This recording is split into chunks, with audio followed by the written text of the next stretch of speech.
जिए संसार, जिए संसार, जिए समृद्ध। गुरु के चरणों में सर्वसमर्पण करते हुए आज के इस विषय पर गुरुवाणी में आप लोगों के साथ वेदात्री महर्षि के उन्हीं तत्वों में से एक शब्द विश्वास पर अपने मुख से वेदात्री गुरुदेव को साक्षात साथ पाते हुए उनके ही विचारों को आपके साथ साझा करें। विश्वास सुनने में छोटा सा शब्द है, लेकिन आज की परिस्थिति में ये मलिन होता जा रहा है। वो इसलिए मलिन होता जा रहा है क्योंकि मनुष्य का जीवन एक यांत्रिक रूप से हो चुका है। यांत्रिकरण से वो अपनी जो इच्छाएं हैं, अपनी जो आकांक्षाएं हैं, उसको क्षण भर में प्राप्त करने की इच्छाओं के कारण उसमें एक अविश्वसनीयता का अभाव, एक दुख उसके मन में ग्रसित हो चुका है। विषय गहरा है, लेकिन इसको सरलता से लेते हुए हम ऐसे चलते हैं। विश्व भर में जितने भी जीव हैं, जब वो जन्म लेते हैं उनका पूर्ण विश्वास अपनी माता पर होता है। इसके उदाहरण स्वरूप हम देख सकते हैं कि हाथी अपने बच्चे को जब तक सक्षम ना हो तब तक उसके संरक्षण करता है। ऐसे बहुत से चलचित्र हमने देखे। साथ ही बंदरिया अपने बच्चे को तब तक नहीं छोड़ती जब तक वो अपने आप को सक्षम नहीं बना लेता। उसी प्रकार मानवीय जीवन भी प्रथम चरण में अपने माता पिता और अपने परिवार में उपस्थित दादा दादी, काका काकी, जो रिश्तेदार हैं, उनके सानिध्य में अपने प्रथम चरण के जीवन को उस विश्वास के साथ लेकर आगे चलता है कि ये हमारी संरक्षण करेंगे, और वो विश्वास धीरे धीरे विभिन्न स्वरूपों में परिवर्तित होता है। लेकिन आज की इस वैश्विक भौगोलिक परिस्थितियों को देखते हुए हम ये समझ सकते हैं कि पूरा विश्व जो है अस्थिरता, भय और पीड़ा से ग्रस्त है।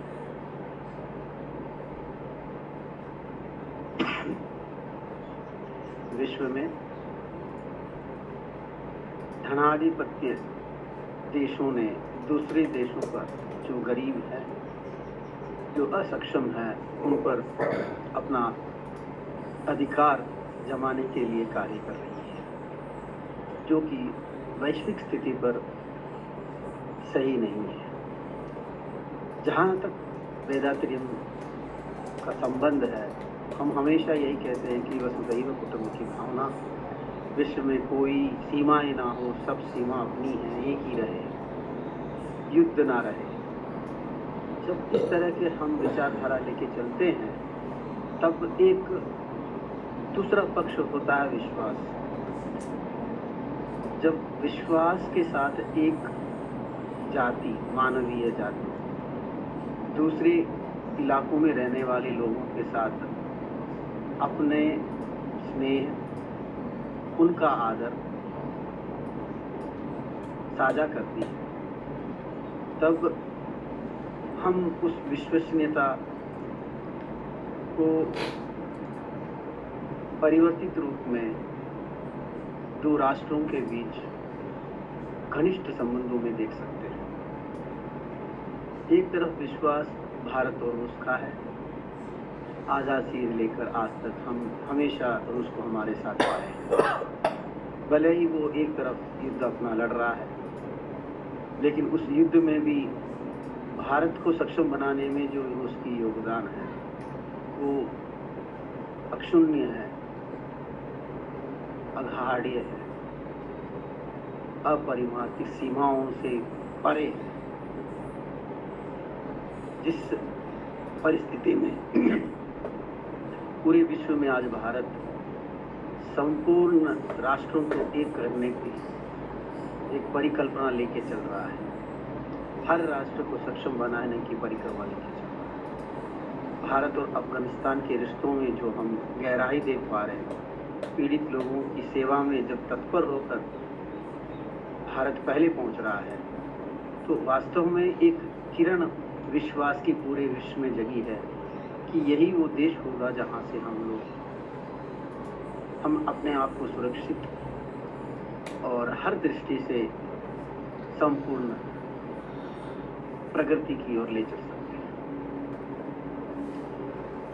जब मानवीय मनोदशा की बात होती है तो विश्व में सबसे धरातल की जो भाषा है वो करुणा, स्नेह और प्रेम की होती है। आज जिस प्रकार हमारे युवा, जिस प्रकार हमारी पीढ़ियां, आने वाली पीढ़ियां उस परिकल्पना को साझोने में थोड़ी सी संकोच के साथ चल रही है, तब हमारे वेदात्रियम का पूरे युवा पीढ़ी के लिए और जो अर्धवृद्ध अवस्था में हैं उनके लिए और आने वाले नई पीढ़ी के लिए एक वरदान ही हम मान सकते हैं। समय के अभाव के कारण, मशीनी जीवन के कारण सुबह से लेकर शाम तक मनुष्य अपने जीवन उपार्जन के लिए दौड़ता भागता रहता है। वहीं पर दूसरी ओर हम देखेंगे कि उसकी पूर्ति के लिए वो अपने शरीर को, अपने मन को, अपने विचारों को और मैं क्या हूं उसको भूल चुका है।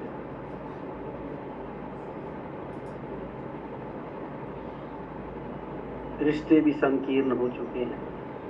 इस संकीर्णता के कारण एक मन में भय, असंतोष, चिंता, ऐसे भाव हर एक मन में जगे हुए हैं। विश्वास का पूर्ण रूप से संबंध जो है सुरक्षा। कार्यालय में यदि हम विश्वास पात्र हैं तो यदि जो अधिकारी हैं उसे समझ लेते हैं तो वो विश्वसनीयता के कारण हमारा जो कार्य होगा अधिक प्रगति कर पाएगा। यदि विश्वसनीयता ना हो, आप समझ सकते हैं कि मन दुखी और जो अंग्रेजी का शब्द है आउटपुट, उसमें कमी आ सकती है।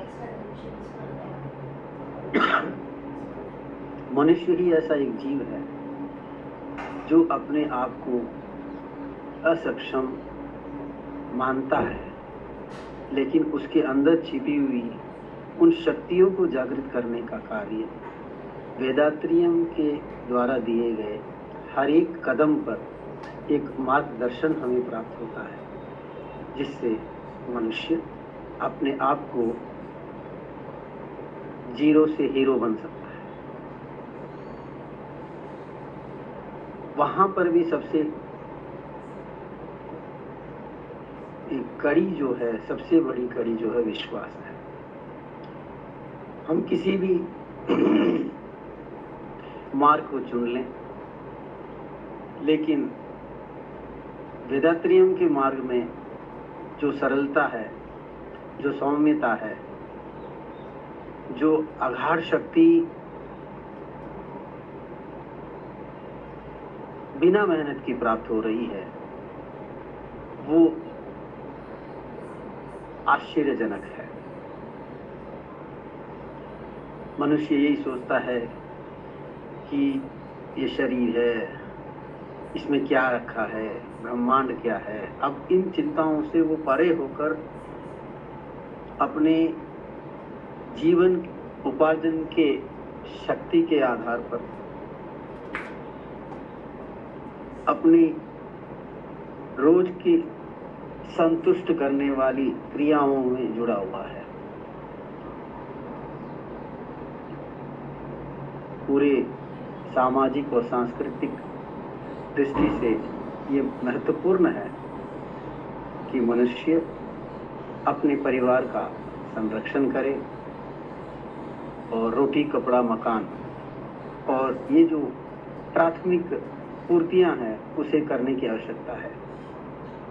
लेकिन मनुष्य आज होड़ में, माने दूसरे के सामने अपने आप को बढ़ चढ़कर दिखाने में अपनी सारी शक्ति क्षीण कर रहा है। तब मनुष्य के मन में अविश्वसनीयता, भय, चिंता, ऐसे विचार ग्रसित कर उसे उस ईश तत्व के महत्व से उसे भटकाता है। उस चिंता के कारण वो बहुत सी समस्याओं में पीड़ित होकर अपने आप को व्याधि, दरिद्रता और गलत राह पर अपने आप को पाता है। लेकिन जहाँ तक वेदांत और महर्षि द्वारा दिए गए तत्वों का हम भलीभांति आकलन करने पर ये पाएंगे कि समाज में आज इसकी कितनी आवश्यकता है। हर एक जोड़ी अपने आप को स्वस्थ, अपने आप को सक्षम और अपने समाज और राष्ट्र के प्रति कृतज्ञता का भाव लेकर चलती है। लेकिन कर्मों के आधार पर तथा कुछ गलत परिणामों के कारण वो राह भटक कर इससे दूर हो जाती है।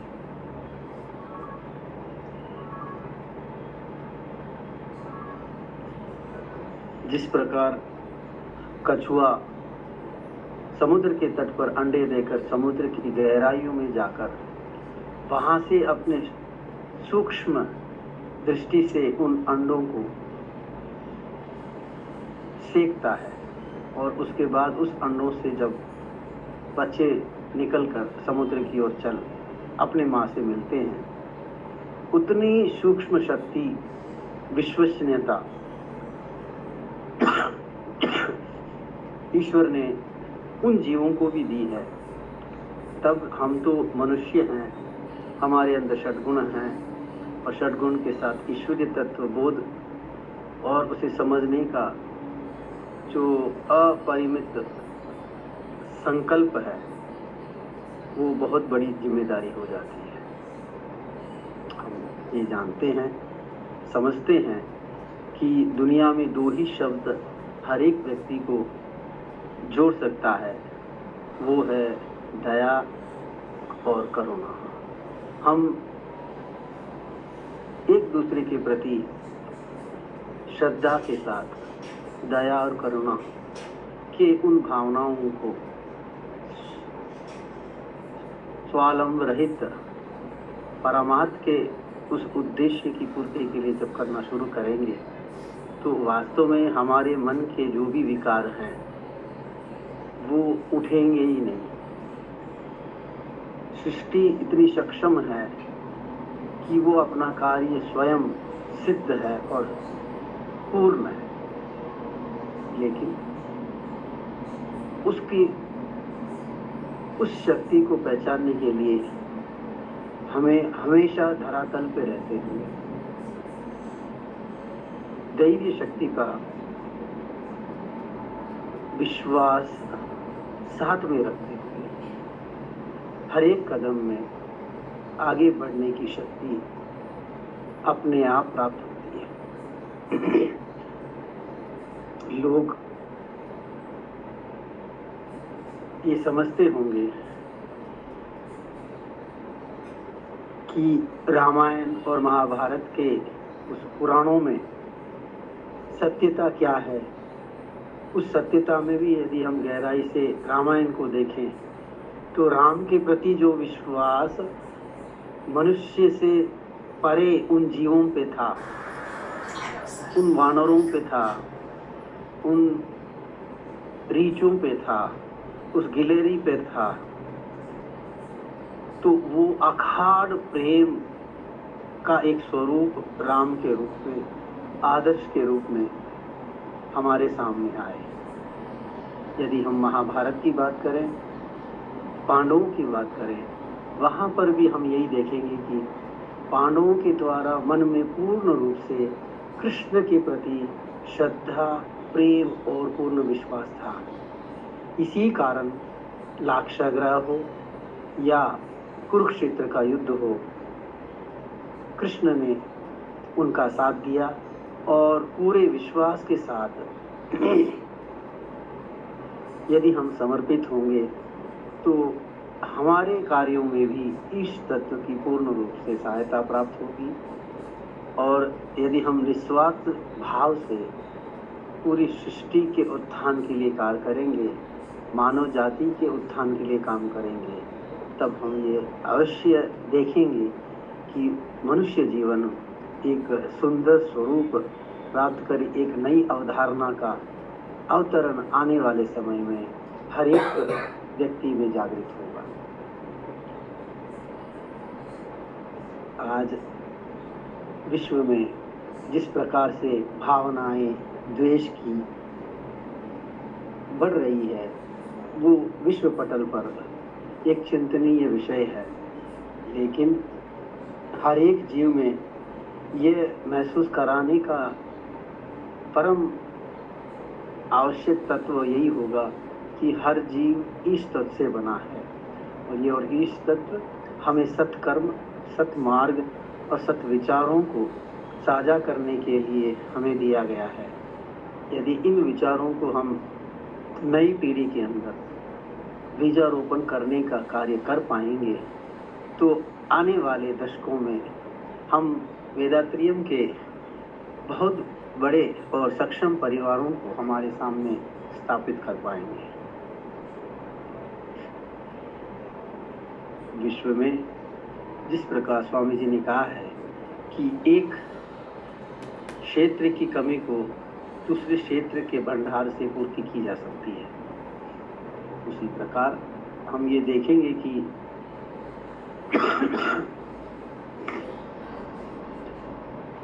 उस वैश्विक विचारधारा के कारण भारत जैसे इस भूभाग में ईश्वरीय तत्व के उस अवधारणा के फलस्वरूप हमें धन, अन्न, फल सबकी प्राप्ति होती है और हम दूसरे राष्ट्रों की भी सेवा करते हैं। ये एक बहुत बड़ा उदाहरण है, लेकिन उसी के दूसरे स्वरूप को हम देखेंगे कि जो स्नेह, जो स्वीकार्य तत्व का विचार समाज में हम देख पा रहे हैं, नई पीढ़ी, युवा पीढ़ी के उन नन्हे शिशुओं में एक विशाल भावना का संकीर्ण रूप देखा जा रहा है। एक भय का बीजारोपण उनके मन में डाला जा रहा है कि ये गलत हो रहा है, दूसरों के साथ नहीं जाना चाहिए, क्योंकि परिवार संयुक्त ना होकर एकल होने के कारण एक तरह से वो सुरक्षित मानने पर भी संपूर्ण समाज में जो गहराई से पीड़ा है, इसको हटाने का परम कर्तव्य हम जैसे वेदांतरियम में जुड़े साथियों का है। हम गुरुदेव से प्रार्थना करते हैं कि हमें उतनी शक्ति दे कि हर परिवार में हम परिवर्तन लाएं और उस परिवर्तन से हम अपना परिवार, समाज, राष्ट्र और विश्व में एक वेदांतरियम परिवार की स्थापना संपूर्ण रूप से करने में सफल हो सके। जीवन क्षणभंगुर है, हम ये सभी जानते हैं, और सभी की मूल आवश्यकता जो है भोजन और स्थायी नौकरी। हम जानते हैं कि कर्म बंधन के आधार पर जीवन में उतार चढ़ाव आता रहता है। उसे हम कैसे निराकरण कर सकते हैं, उसका मार्ग भी वेदांत में दिया गया है। सबसे महत्वपूर्ण बात यह है कि हम किसी चीज को बार बार करने के आदी होने के कारण परिवर्तन का वो जो दौर है उसे स्वीकार करने में थोड़ा सा संकोच करते हैं। मुझे पूर्ण विश्वास है कि जिस प्रकार इस तत्व के परिणाम स्वरूप हमें अनंत चीजें प्राप्त हुई है, उसी प्रकार हमारा कण कण शरीर का, विचार का, भाव का विश्व के कल्याण में लगे।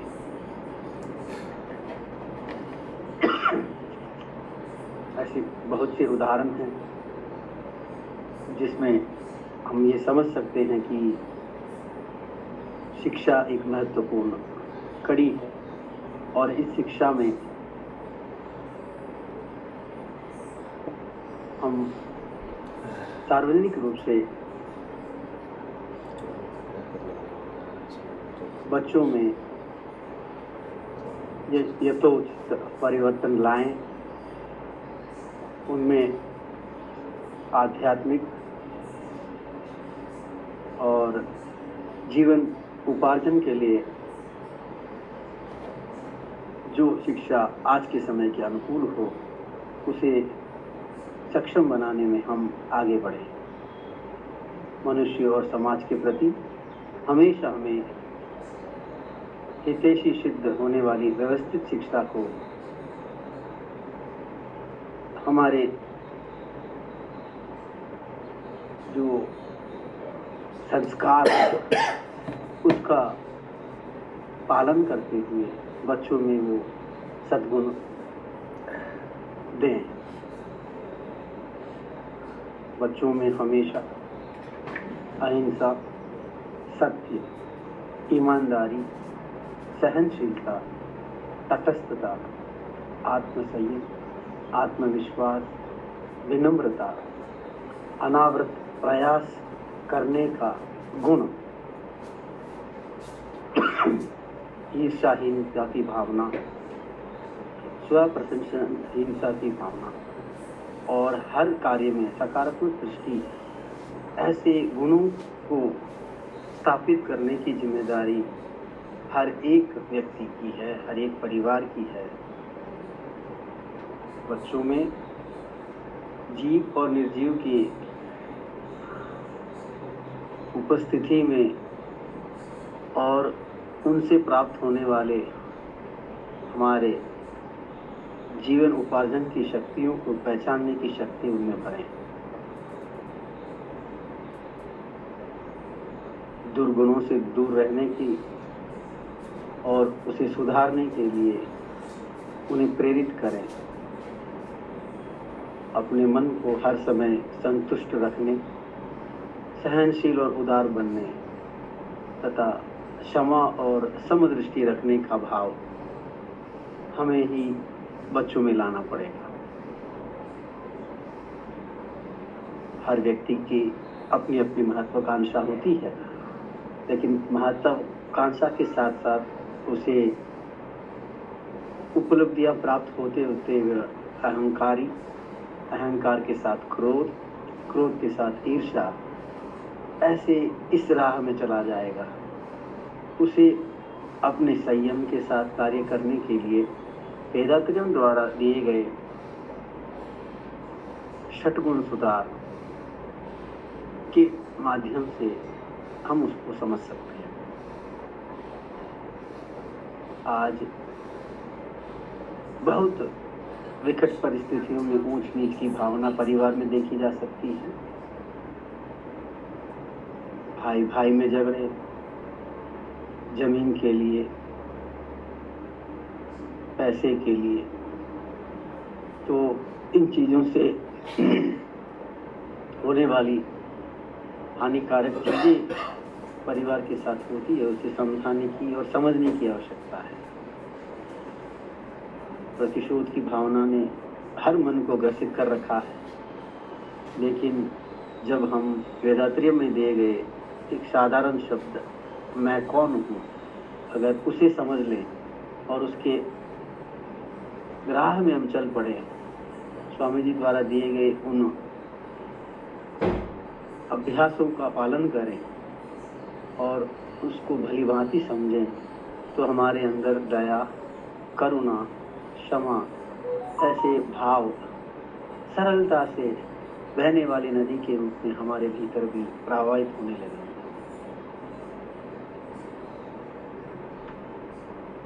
इस चकाचौंध विश्व में मनुष्य अपने आप को हमेशा अभाव के रूप में प्रस्तुत करता है, जो कि आवश्यक नहीं है। जिस प्रकार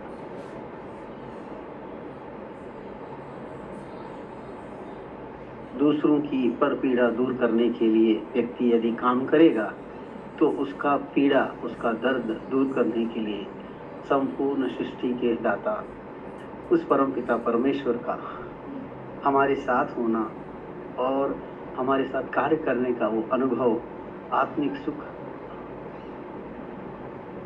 मन में संतुष्टता और एक झलकती हुई खुशी हमारे भीतर एक ज्योति के समान प्रभावित होगी।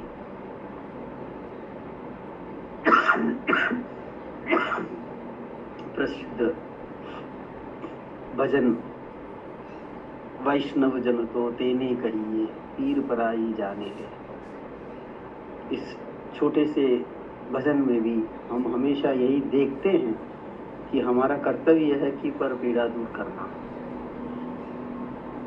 और पर पीड़ा तभी दूर की जा सकती है मन में हो विश्वास, तन में हो विश्वास, हम होंगे कामयाब एक दिन। तो इस तरह के जो समाज के उत्थान और प्रगति के लिए कार्य करने के बीच बीच में कभी कभी ऐसी जो चीजें हमें प्राप्त होती है, उसमें हम ये समझ सकते हैं कि विश्व के परिवर्तन में और संपूर्ण वैश्विक समाज को वेदांतर्य में लाने में हम सब का योगदान आवश्यक है और आवश्यक रहेगा। और अवश्य ही इस विश्वास के साथ अपनी इस वाणी को भी विराम दूंगा, जहाँ पे हम ये देखेंगे कि आने वाले समय में संपूर्ण राष्ट्र में हम वेदांतर्य को हर क्षेत्र में पहुँचाने का और पहुँचते हुए उसका अनुभव करने का विश्वास रखेंगे। इन्हीं शब्दों के साथ मैं अपनी वाणी को विराम देता हूँ। வாழ்க வையகம், வாழ்க வையகம், வாழ்க வளம்।